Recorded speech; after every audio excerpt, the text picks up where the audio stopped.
Want to take this moment to thank our first ever sponsor, the subscribe button. That's right. Right now, they are offering 100% off hitting the subscribe button and being subscribed to the most beast channel on YouTube. And also, if you act now, they're giving you 100% off the opportunity to be notified anytime the beast goes live with the notification icon, the little bell right next to the subscribe button. So let's go ahead, give our sponsor some love, and let's start the show.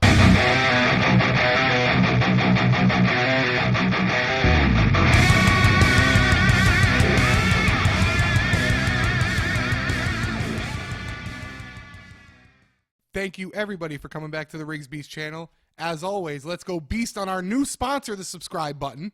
Let's go beast on that like button. And let's go beast on this Monday Night Raw review, which came to you from the O2 Arena in London, England. Now, as with all England and European Raws, it was taped. So most of you probably knew the results going in.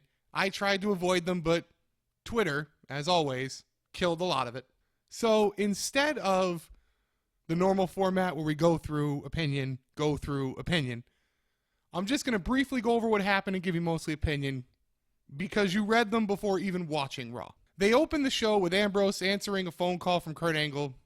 You know it wasn't a phone call. Basically, Angle isn't there. So Ambrose comes out. He's the GM for the night. Blah, blah, blah. The Miz comes out. The Miz is co-general manager because of Stephanie McMahon. They go back and forth. Ambrose then goes ahead and offers Miz a handshake. Braun Strowman comes out. He wants Roman, and then once he's done with Roman, he wants Brock Lesnar. That's setting up for July, most likely. Kalisto comes out, wants another match with Strowman. Ambrose makes this match because Strowman says he could beat Kalisto with one arm tied behind his back. Miz, in a funny moment, says, good job ending Kalisto's career.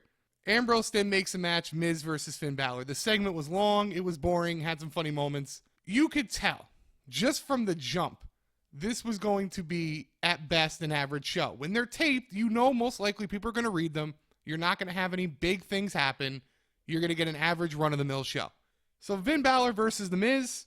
Miz pushes Balor into the ref when Maurice distracts the ref, uses co-general manager capability to disqualify Finn Balor, makes himself the winner. Dean Ambrose comes out, restarts the match, coup de grace, Balor wins. Apparently, Nia Jax is now Alexa Bliss's best friend until she gets a title shot. It's a way to keep Nia in the picture, which I think is smart. You have Alexa Bliss with Nia Jax versus Mickie James with Bayley. Alexa Bliss beats Mickie James with Nia Jax's help. Bayley then jumps Alexa. They go to the back. Nia then destroys Mickie. Essentially in all this is Bayley's going to get another shot at Alexa, but they're keeping Nia in the picture. Good call. The only thing I don't like, and the only thing this does to Nia, is it makes her look a little foolish because she brings up about, oh, you really think I'm great? It just comes off as gullible and kind of stupid. My only hope is that it's just playing off as Nia trying to outsmart Alexa. And that's what I think it's going to be and what I hope it is, to be honest. They then do a dumb tail of the tape of Braun Strowman versus Kalisto. Like, you can't tell Braun big, Kalisto small. Like, you can't tell that. Next, in the best interview of the night, Samoa Joe, which, by the way, is just great at his job, just goes into how he's going to make Seth Rollins' life a living hell. Seth jumps him, sets up Seth and Samoa for later in the night. Next, you get Braun Strowman and Kalisto. It was 2 minutes. It was a no contest. Roman comes out. They have a brawl. Roman grabs a chair, gets the best of Strowman. Strowman runs off. Now, there's people that are going to have a problem with this. The fact that he's walking around as a one-armed man, and it took Roman the chair, the perception here is that Roman, even though hurt, still needed every advantage, and Braun eventually was the smarter man, and tonight was not his night. I don't see the perception that Braun running is a bad thing here. I think he looks as preservation. So I don't have a bigger problem with that as some people do, and I think down the line, Braun will get the better of this because they are going to set up Braun versus Brock. They wanted to do it last year. The people are ready for it now. Why not do it this year? Next, you get Tag Team Turmoil, and none of these ever come off well, and I thought at the beginning of this it was going to look dumb. Sheamus and Cesaro versus Big Cass and Enzo started. Sheamus and Cesaro have a legitimate match, and ironically, Cass starts the match, which is different. It's always Enzo. Keep that in mind. They have a nice little match. About 7 minutes, I want to say it went. Sheamus and Cesaro win. Next, you get Slater and Rhino. They jump Slater and Rhino, keep Rhino out of the match. beat up Slater for about 5 minutes, they win. Next you have the Club, Anderson and Gallows. Another about 5-6 minutes, they beat them legitimately as well. All of these are legitimate wins. What they're doing here is they're trying to put over Sheamus and Cesaro, especially with Cesaro's new personality, the heel turn, is that now they are unstoppable and now they are legitimate threats. And to be honest, the way they booked this worked. And it worked well. I give them kudos for that. This whole tag team turmoil was about that. The last team, of course, Goldust and RTruth. The reason they're the last team is because you're going to give them the legitimate thought they might win. Of course, have the heels win in cheating fashion. This is the one where Cesaro grabs the tights, or the jeans, of RTruth.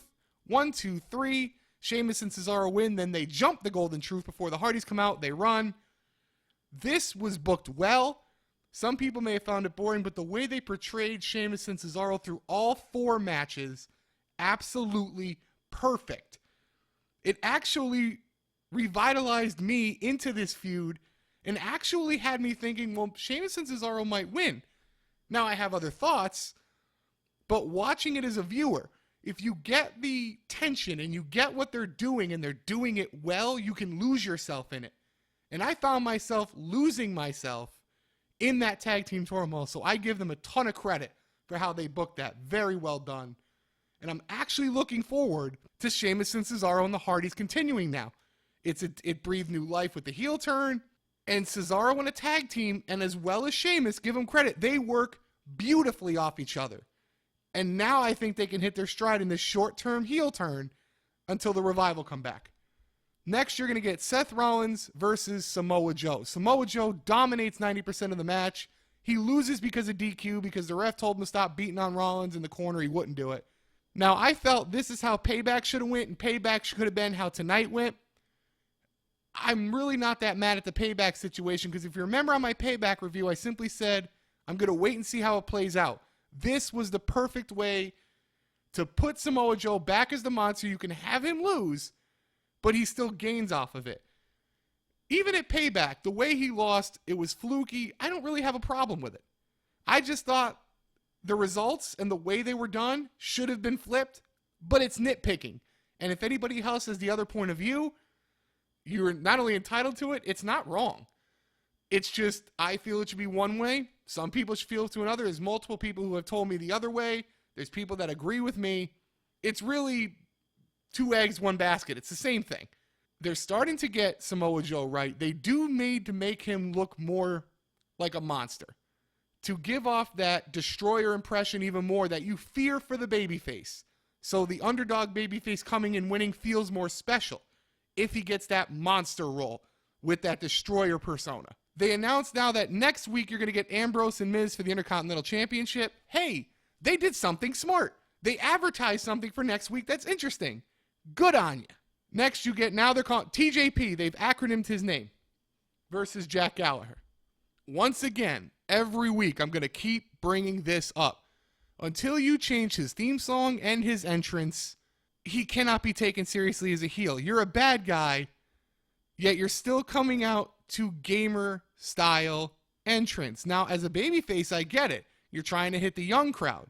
Honestly, that's where the cruiserweights go, guys. Young crowd. And hardcore purists, wrestling purists. He comes out to that gamer part as a heel, it doesn't fit. They need to change him. Like Neville changed his entrance, they need to do the subtle changes with TJP. But TJP is going to go ahead and beat Gallagher, which was the right call. Aries tries to get involved. Neville was on commentary. He comes down. They're probably going to have a tag match tomorrow night again. But they're keeping TJP around it. They're going to keep Kalisto off. The fact that Kalisto is working with Strowman right now, showing that courage, I guarantee you, my belief wholeheartedly is that Neville holds on to this title over TJP and Aries, and Kalisto's the guy to take it off him because they're giving Kalisto Main Street Pub before going after the Cruiserweight title. Throwaway match between Sasha and Alesha. Sasha wins. It was the double knees off the top. They played it off like Alesha got her shoulder up, which it was obvious with the pinfall. Problem here is that you would think, even if you're portrayed as crazy, if you got your shoulder up but you lose the match, your natural reaction is to argue for this point, to fight for this point, to go to the ref and be like, what are you doing? My shoulders were up. This didn't happen. She just looked stupid. So you portray one thing, but the actions do another. This is that little bit of lazy writing you always see every week. And it's unfortunate because you have so many guys, so many writers, this stuff, even though it's little, and even though for the most part it could be looked at as nitpicking, these are the little things that over a long period of time take you from being totally invested in something into, oh, okay, it's just wrestling. If you properly do things over a long period of time, they may not show results right off the bat, but it will show long term. More people would be invested because they see you taking it seriously, they take it seriously. It's just natural human emotion. Main event though, Bray Wyatt and Dean Ambrose. Bray Wyatt beats Dean Ambrose. Miz interferes. Bray hits Sister Abigail. Miz then jumps Dean after the match, putting over the title match for next week. And that's Raw. It was an average show. It had really good points. It actually had some strong booking aspects. The Tag Team Turmoil match, and I give the Alexa Bliss and Nia Jax some credence going forward. So tonight's Raw, 5.5 out of 10. Tape shows are never going to get high grades. But they actually did some strong things in their dead time to continue feuds, to build characters. This is the things they could do. On the Raws that get 3s and 2s that are horrible, these should be those Raws. You should look at these Raws as bad and not average, because this Raw was not bad. This Raw actually accomplished things, had good action, wrestling oriented, but also had storyline driven happenings, and built rivalries legitimately without a lot of dumb stuff. You can do it. This Raw proves it. A taped one in England, and they do well. 5.5 for a taped Raw, to me, is like a 7 for a live show. I would give it a curve like that. It was legitimately a good Raw. I didn't like the open, as you could see on Twitter at the Riggs Beast. Go ahead, follow me there for live tweets. But slowly but surely, the show had points, it made sense, and it was logical. Just like this review. Had points, was logical, made sense. So before we get out of here, as always, I want to push the brand new sponsor to the Riggs Beast channel. That's right, you saw it in the beginning, that subscribe button. 100% off.